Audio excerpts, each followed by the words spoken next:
Bismillahirrahmanirrahim. This is a very good lecture on the hypostasisness of the Logos of Philo. So I am going to read it, and I will hope that you may like this video. The Logos of Philo is not considered as a hypostasis by the Trinitarian theologians. If Logos is not a hypostasis, then it is also not a rational hypostasis, since in order to be a rational hypostasis, it is primarily required to be a hypostasis. A rational hypostasis is often called persona or person. First, we need to define an ousia. An ousia is an independent hypostasis. If a hypostasis according to later developed Trinitarian theology is defined as the follow. A hypostasis according to the later developed Trinitarian theology may be defined as follow. Definition 1. A hypostasis is one which is, number 1, A, per se subsistent, B, incommunicable, C, does not exist in alio or alias, D, completa. It is complete. This definition is more satisfactory than Boethius' definition. This definition excludes the following things: the human nature of the hypostatic union, 2, divine ousia, 3, the modes of Sabellian Trinity. Well, it may be one may call Sabellian beliefs as a Sabellian Trinity in contrast to Athanasian Trinity. So the modes which are in Sabellian Trinity are excluded from this definition. 4, the human spirit, even if they are disembodied or discarnated. Now we are in a position to define a rational hypostasis. A rational hypostasis is one which possesses the attribute of non-accidental rationality or intelligence, or you may make this definition short.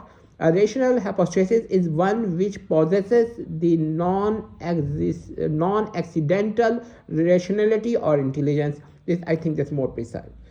Now, according to this definition, a thing like Philon's Logos is not a rational hypostasis, since it is not even a hypostasis according to this definition. It may be claimed that the Logos of Philo is not per se subsistent. The reason why the Logos of Philo is declared as a non-hypostasis or not a hypostasis, because it is not per se subsistent. But if we replace the term per se subsistent by the term subsistent, which is a general term including per se subsistent and per alias subsistent, then we may find that the Logos of Philo is a rational hypostasis or an intelligent hypostasis. Logos of Philo stands on the border of innascible God and generated world, since it is incommunicable.